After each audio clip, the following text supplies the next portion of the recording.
Welcome to Percolating Perspective, the podcast that celebrates, revitalizes, and spit-shines the American culture and the Western way of life over a steaming, piping, hot, delicious cup of coffee.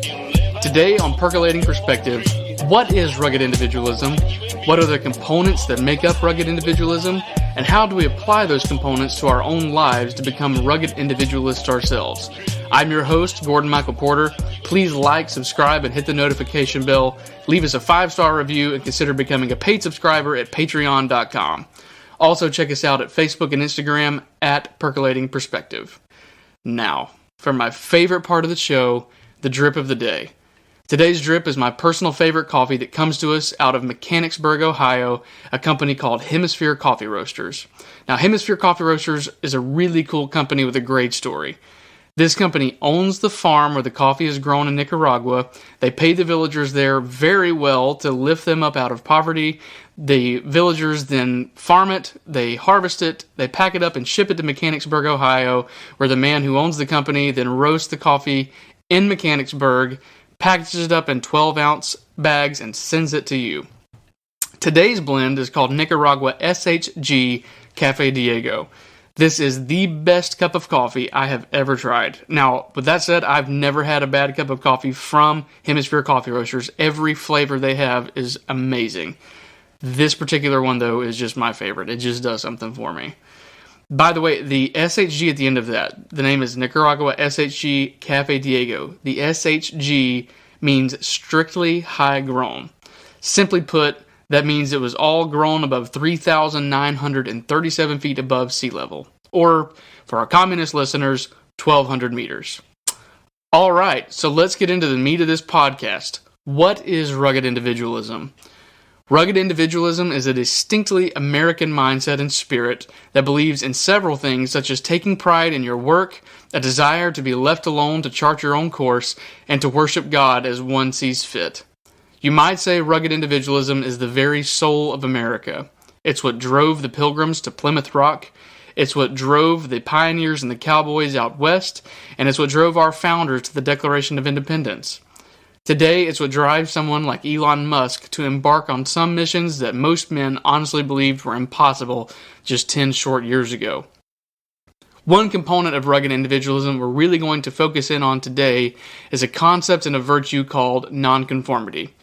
On its face, nonconformity has some very negative connotations and even somewhat anarchist undertones, particularly in the postmodern era we live in today.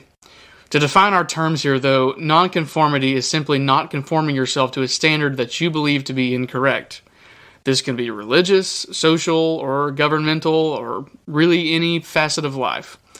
Conformance is not a bad thing on its own merit. It absolutely has its place in civil society, but it can become very dangerous, as mankind's nature is to take the path of least resistance, or the easy way out. Nonconformance is actually one of the many American virtues that we derive from Christianity. Christ really was the author, with a capital A, of nonconformity. The political and spiritual leaders of his day, what we refer to as the Sanhedrin, tried to force him to comply with their standards and force him to fall in line. As we know, he held to the truth, and him being God, he defined truth, even to his death, and thankfully for us, his resurrection. Now, a couple of minutes ago, I mentioned that rugged individualism is what drove the Pilgrims to Plymouth Rock.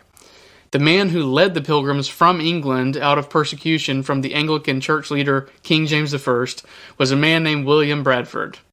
At age 7, Bradford became an orphan and was sent to live with his uncles and was actually set to receive an inheritance.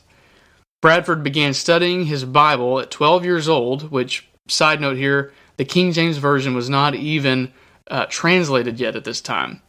But after studying the Bible for himself, he began to walk to and attend a separatist church 8 miles from his home. His uncles, who were Anglicans, eventually threatened him that if he were continued to attend this separatist church, he would be disinherited.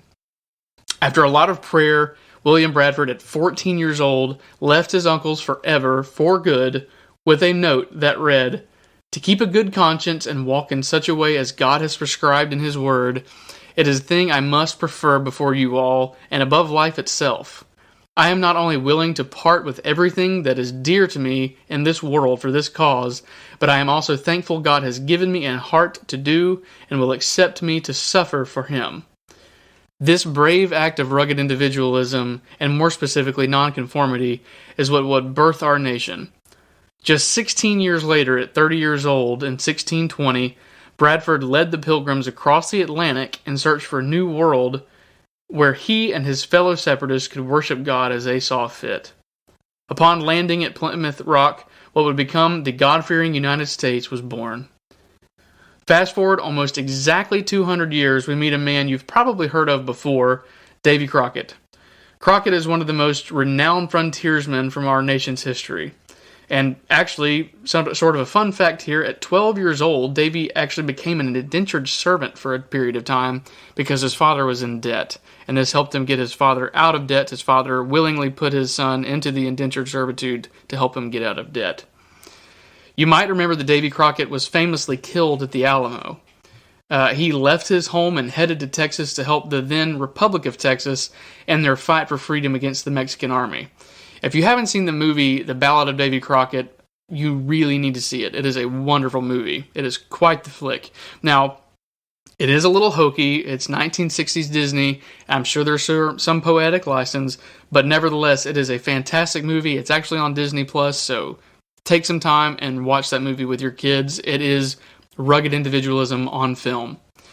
But several years prior, Davy Crockett ran for Congress and served under the administration of Andrew Jackson. As we all know, Andrew Jackson was no friend to the American Indian and actually was directly responsible for the Trail of Tears. Davy Crockett was not that man.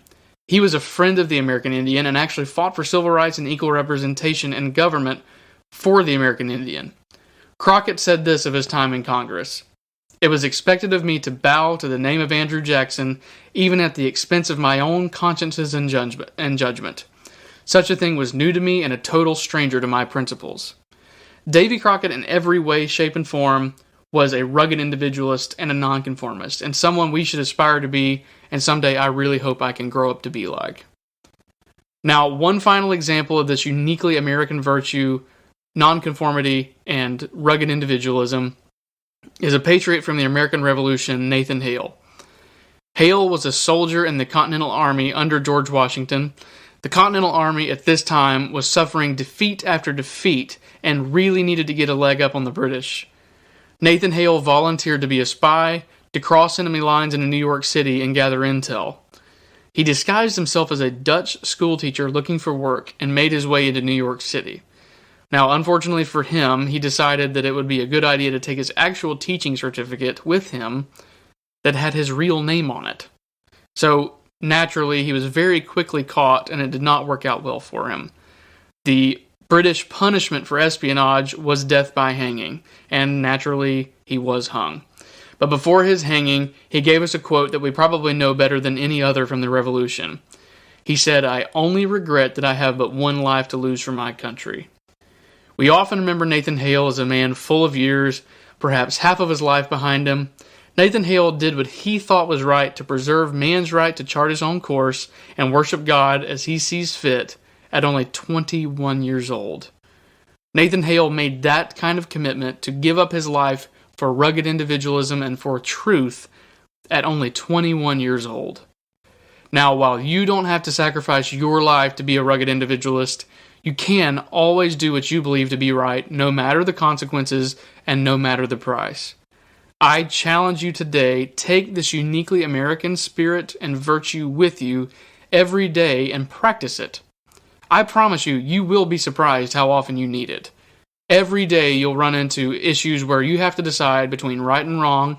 You have to decide if you want to stick to truth and stick to what you believe to be right, or cave and give in simply because it's the easy thing to do and you just get along, you just go with the flow. Now with that, I'll leave you with it.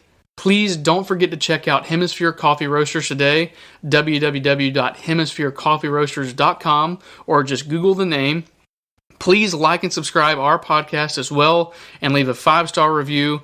Until next week, I'm your fellow rugged individualist, Gordon Michael Porter. God bless America. Have a fantastic week.